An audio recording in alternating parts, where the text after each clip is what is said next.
fourth topic is changing customer requirements, which is, I suspect these next two are probably going to jump around a little bit, but in terms of how the market is changing and how yourselves as manufacturers and also how merchants have to react to that. There's a whole host of points with this, but starting with the first one that I think you all sent through in terms of stock holding and lead times and the kind of actual time it takes to build and manufacture and distribute. How do we think that's changing? I mean, I know through the recession, merchants were destocking, expecting manufacturers to hold stock and deliver faster, cut down on lead times. Is that something that's continued since? Andy? Oh, thanks. There is a benefit in sitting out of a eye line. Yeah, I was just thinking. I suppose I'll go back to the point I made. Forget how many years ago it was now when I stood up at a conference and said to 4 years ago, 3 years ago. Everybody in the room, builders merchants have got to be extremely careful that they continue to add value to the supply chain.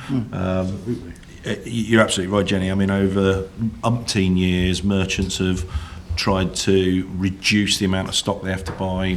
Carriage paid orders have come down and down and down. I mean, builders merchants fundamentally were in place to break stock and take the credit risk. They still take that credit risk currently. I don't think they're breaking stock, breaking bulk as much as they used to. With the proliferation of the internet, you look at Amazon selling products and other people. You look at the logistics network that's in the marketplace now.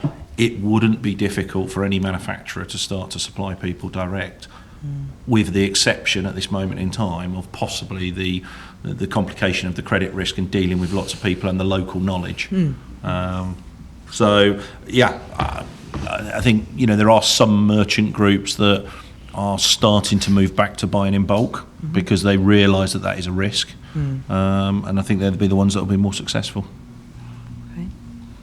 Yep, I would concur. Yep, I think even the merchants themselves and the strength of the buying groups to compete with the nationals were at risk of actually driving themselves out of the equation as they try to drive down prices and drive down carriage paid. And control volume. What's the point? What are you're not bringing value back anymore? So I think some of them are starting to realise that and trying to differentiate themselves. Of course, it's during the crunch time, I suppose we all did. Yeah. There was an order. I think now we have to reposition. We all have to say, well, actually, this is what we need for our business. Distribution costs are increasing, and lorry drivers and all that, razzmatazz, and of course the merchant. It's that same issue, but he can probably he's a nicer route for his delivery boys and all that. I think Andy's point was an interesting one he made earlier about young people coming in not having just one career but 3 careers, because one of the other things quite often now is the lack of knowledge in a merchant. When you go to the trade counter, it's quite concerning that lack of knowledge on, and to be fair to them, they've got a huge product range to know about as well, product-wise. But that's a challenge as well.